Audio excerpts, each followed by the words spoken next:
Welcome back અને ચર્ચાને આગળ વધારવી છે. હેનિલ પણ ફાઇનલી જોડાઈ ગયા છે. હેનિલ સાથે વાત કરવાની ઘણી બધી રહી ગઈ છે, તો હેનિલ જોડાઈ ગયા છે તો તેમની સાથે વાત કરીએ. હેનિલ, આપની કેવી કી મુમેન્ટ્સ જે છે ત્યાં વર્લ્ડ કપ દોરાન રહી અને સાથે કોઈ એવા અનુભવ જે તમે શેર કરી શકો છો તમારા યાદગાર રહ્યા આ મેચ માટે, આ વર્લ્ડ કપ દરમિયાન? વર્લ્ડ કપ દરમિયાન ઘણા બધા યાદગાર મુમેન્ટ હતા મારા માટે, કેમ કે એક પહેલી જ મેચમાં મારી 5 વિકેટ આવી હતી, તો એક યાદગાર મુમેન્ટ હશે મારી લાઈફમાં.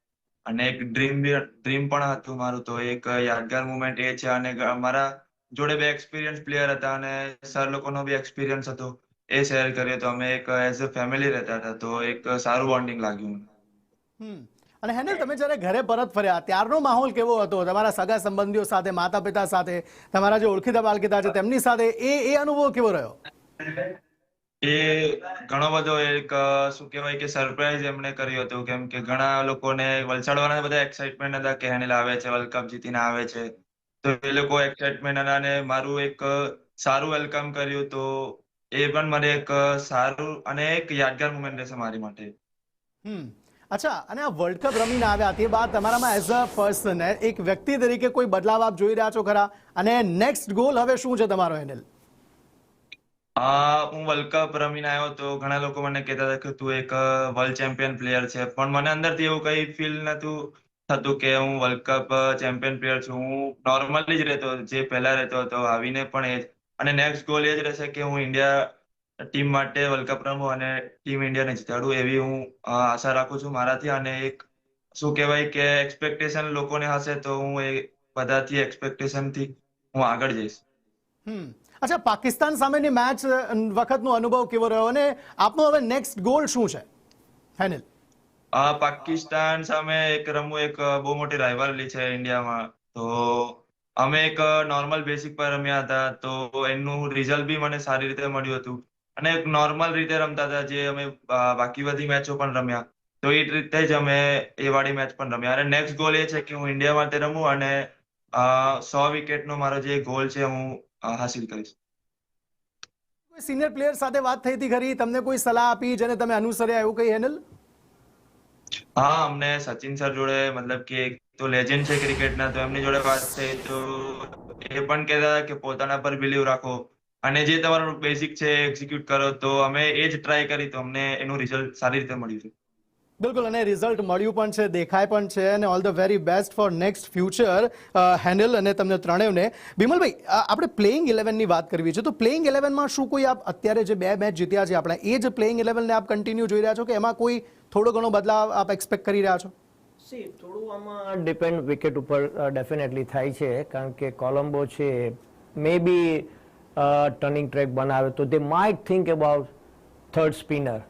અધરવાઇઝ મને એમ લાગે છે કે જો અત્યારે જે રીતે વિકેટો ચાલે છે એ પ્રમાણે વિકેટ હશે તો વોટ એવર જે લાસ્ટ મેચમાં જે 11 હતી પ્રોબેબલી 2 સ્પિનર અને 3 પેસરથી જશે એવું અત્યારે મને લાગે છે. પણ we are too far from the wicket, એટલે આપણે એક્ઝેક્ટ વિકેટ કેવી બનાવી હશે એ લોકોએ, કારણ કે વિકેટ માટે પણ ઘણા પાકિસ્તાનના જૂના ક્રિકેટરો આપણા બધી ઘણી કોમેન્ટ આવી છે, પણ as a cricketer I don't want to disclose that. પણ એન્ડ ઓફ ધ ડે જે વિકેટ પ્રમાણે યસ 2 દિવસ પહેલા એ લોકોનો આઈડિયા તો આવી જ જશે કેપ્ટનને, કોચને, કે ભાઈ what kind of wicket is flat wicket કે થોડી ગ્રાસી છે કે થોડી ડ્રાય છે, એમના ટર્નિંગ અને સ્પિનરોને એડવાન્ટેજ હતું, and then they will decide. તો અહીંયા એક જ ઓપ્શન છે, બરાબર છે. અને પ્લેઇંગ 11માં I think Abhishek is coming back, તો ઇઝ ઓબ્વિયસલી કે અત્યારે the guy who is in form, તો અને જે ફોર્મમાં નથી અત્યારે સેમસન, બરાબર, તો એ સેમસનની જગ્યાએ અભિષેક ડેફિનેટલી એ પાછો કમબેક કરશે. પણ અહીંયા મારા કલીગ એક સરસ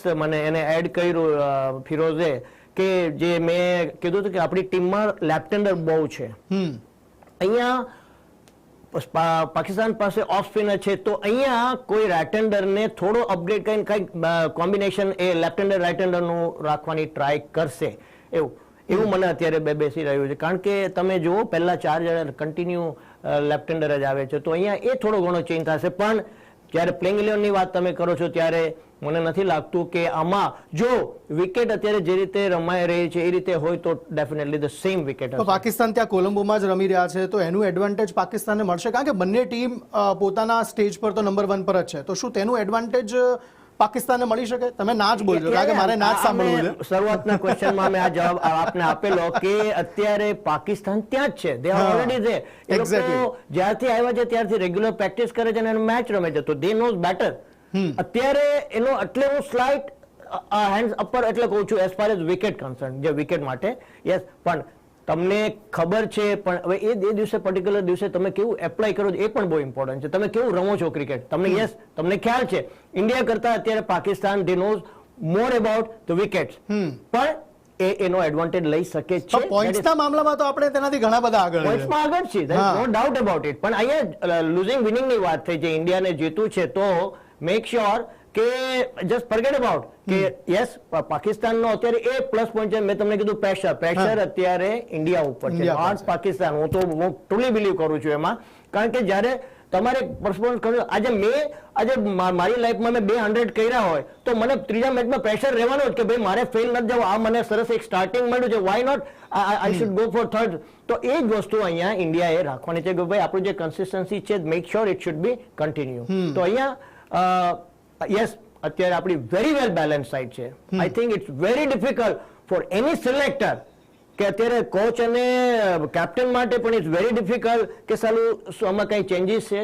મને અત્યારે એક ખાલી અભિષેક આવશે સેમસનની જગ્યાએ, એ જ મને અત્યારે લાગે છે.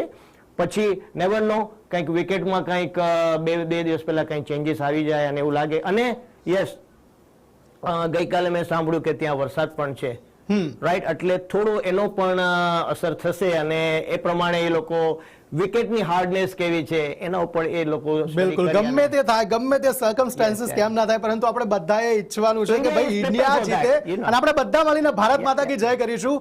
ભારત માતા કી જય. ભારત માતા કી જય. વેલ, થેન્ક યુ સો મચ આપ બધા અમારી સાથે ચર્ચામાં જોડાયા. ખિલન, હેનલ અને ફિરોઝભાઈ, આપનો પણ ખૂબ ખૂબ આભાર. બિમલભાઈ, યસ તમારે કઈ કહેવું છે જલ્દી પ્લીઝ. એક મિનિટ, કારણ કે આજે મારા ત્રણેય યંગસ્ટર મારી જોડે છે, મારા બધા, કારણ કે આ બધાને મેં અંડર 14 માં મેં જોયેલા છે, એટલે તો આઈ એમ સો પ્રાઉડ કે આજે એ છોકરાઓ આજે ઇન્ડિયા અંડર 19 રમ્યા, વર્લ્ડ કપ લઈને આવ્યા, એટલે આઈ એમ વેરી હેપી કે આજે એ લોકો મારી સાથે જોડાયેલા છે. અને ડોન્ટ ફોરગેટ મારા મિયા, મારા ફિરોઝ, એ મારા જુનિયર ક્રિકેટર, અમે ઘણું જોડે રમ્યા છે. તો it's lovely to see all of you and all the best. It's a very proud moment for. Thank you Bimalbhai, thank you Vedant અમારી સાથે જોડાવા બદલ. તો ભાઈ આજની મેચ રસાકસી વાળી રહેવાની છે. 7 વાગ્યાથી બધા લોકો ટીવીની સામે બેસી જવાના છે અને જોવાના છે માત્ર ભારત પાકિસ્તાનની T20 મેચ, જેમાં આવવાના છે અભિષેક શર્મા, જેમાં આવવાનો છે ઈશાન કિશન, જેમાં ધુઆંધાર બેટિંગ જોવા મળવાની છે સૂર્યકુમાર યાદવની, જેમાં બોલિંગમાં બુમરાહ આવવાના છે, હર્ષદીપ સિંહ આવવાના છે, હાર્દિક પાંડ્યા પણ બોલિંગ કરવાના છે. અને આ મેચ આપણે જ જીતવાની છે. સૌ કોઈએ એ જ વસ્તુ વિચારવાની છે કે આ મેચ માત્ર ને માત્ર ભારત જ જીતે. નમસ્કાર.